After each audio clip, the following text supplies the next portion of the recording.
Hi friends, Jikki பேசுகிறேன். Part 1, இது part 2ல் பேசுகிறேன். என்னென்னா, என்னோடய வாழ்க்கையில் நிறைய விஷயங்கள் எனக்கு இந்த 13 வயசுலேயே கல்யாணம் பண்ணி கொடுத்துட்டாங்க. எங்கள் பாட்டிக்கு என்னென்னா, நம்ம செத்துருவோம்.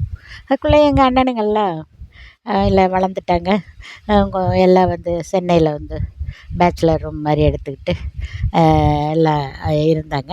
அப்போ அப்போ அண்ணனோட ஃப்ரெண்ட்ஸ் எல்லாம் கூட தங்குவாங்க. ரூமில் ஒன்றா தங்கி வாடகையை பங்கு பிரித்து கொடுத்துக்குவாங்க. அந்த மாதிரி நேர காலங்கள் அது. அப்போ எங்கள் பாட்டி என்னை கூப்பிட்டுட்டு சென்னைக்கு வந்துட்டாங்க. வந்ததில் என்னென்னா, நான் பொம்பளை பிள்ளை. அப்போ எனக்கு வயசு 12 இருக்கும். 12 இருக்கும்.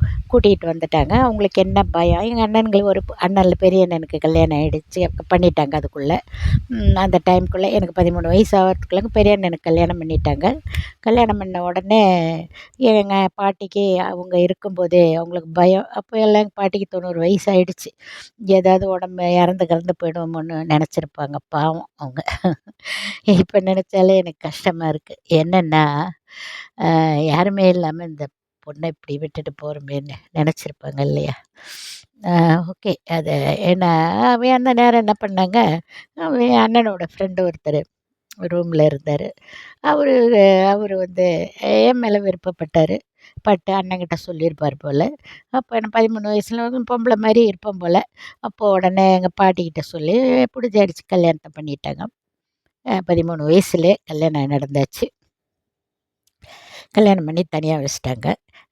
ஒன்றா இருந்தால் சரி வராது அப்படின்னு. எல்லாம் ஒன்றும் பெரிய இந்த வாழ்க்கைலாம் கிடையாது. 10 ரூம் வச்சுட்டு ஒத்த ரூமில் தான் வாழ்க்கை அப்போல்லாம்.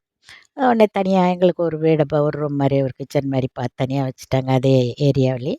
அப்படியே வாழ்க்கைய ஆரம்பித்தது தான். அப்படியே எனக்கு என்ன, இப்படித்தான் வாழணும், அப்படித்தான் வாழணும், சமைக்க தெரியாது, யாருக்கிட்ட எப்படி பேசணும்னு தெரியாது, கணவர்கிட்ட எப்படி பேசணும்னு தெரியாது.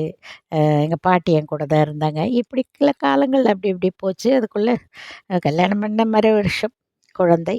வருஷத்துக்கு ஒரு குழந்தை. 15 வயசுலலாம் 70ல் கல்யாணம்னு நினைக்கிறேன் எனக்கு.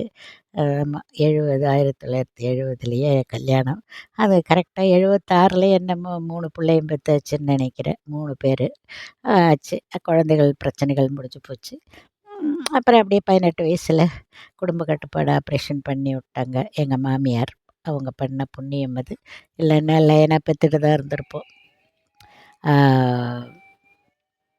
அது ஒரு ஒரு காலகட்டம். அப்புறம் எங்கள் மாமியார் இப்போ எல்லாம் இறந்துட்டாங்க. எங்கள் மாமியார் மாதிரி ஒரு மாமியார் எல்லாருக்கும் கிடைக்கணும்னு நான் கடவுளை வேண்டுறேன். நல்ல மனது, நல்ல மாமியார் அவங்க. ஒரு என்னென்னா, அப்படியே குடும்ப கட்டுப்பாடு. அப்போ அவங்க ஒரு ஆயா வேலை பார்த்துட்டு இருந்தாங்க தஞ்சாவூரில், மன்னார்குடியில். அப்போ அவங்க இவளுக்கு இதுக்கு மேலே குழந்த வேண்டாம், பிள்ளைங்கள வளர்க்குறது பிள்ளைக்கு கஷ்டமாயிடும்னு அவங்க நினச்சாங்க.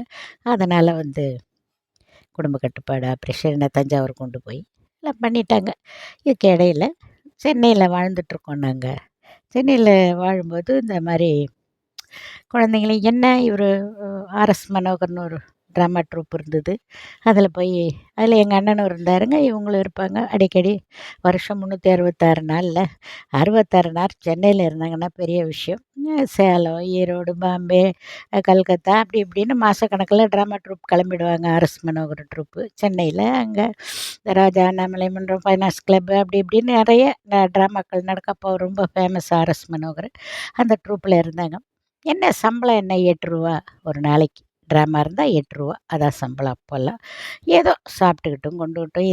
இதில் நிறைய எனக்கு ஆசைகளும் கிடையாது. மற்றபடி ரொம்ப சிக்கனம் பண்ணி சேர்த்து வைக்கணுங்கிற எண்ணங்களும் கிடையாது. ஏன்னா எனக்கு தெரியாது அதெல்லாம். அப்போ 3 குழந்த, நானே ஒரு குழந்த 13 வயசில். அதில் 3 வருஷத்துக்கு ஒன்று பெற்று சுற்றி 16 வயசில் பார்த்து திரும்பி பார்த்தா 3 லைனாக என்னை சுற்றி நிற்கும். ஒன்று அதுங்களுக்கு பால் கொடுக்கவும், சாப்பாடு கொடுக்கவும், சமைச்சு கொடுக்கவும், இப்படியே காலங்கள். இப்போ நினச்சாலே எனக்கு மனசுக்கு ஒரு வேதனையும் அழுகையுமா வருது எனக்கு அந்த வாழ்க்கைலாம். என்னடா மனுஷனாக பிறந்த பிள்ளை கஷ்டப்பட்டு வாழ்கிறோமே, ஏன் இந்த பிறப்பை நம்ம எடுத்தோங்கிற மாதிரி நினைவுகள் தான் எனக்குள்ளே வருது. அவ்வளோ மனசு கஷ்டமான விஷயம் அதெல்லாம். அந்த காலகட்டங்கள்லாம் நான் அவ்வளோ கஷ்டப்பட்டு, இவரும் இருக்க மாட்டார். அவர் வெளியில் இருப்பார். என்னை சுற்றி எங்கள் அண்ணன் அண்ணிங்கெல்லாம் எல்லாம் அவங்கவுங்க குடும்பம். என்னை தனியாக வச்சுட்டாங்க. எங்கள் பாட்டி எல்லாம் இறந்து போயிட்டாங்க. இந்த குழந்தைங்கள வச்சுட்டு நான் ரொம்ப கஷ்டப்பட்டுட்டு, என்ன பண்ணுறது? எதுனாலும் நானே தான் பார்க்கணும். எல்லாம் லைனாக ஒரு வயசு குழந்தைங்க. எனக்கே ஒரு பக்குவமும் தெரியாது, ஒண்ணும் தெரியாது. அந்த மாதிரி காலகட்டங்கள். அ அப்படி இருந்துக்கிட்டு இருந்தேன்.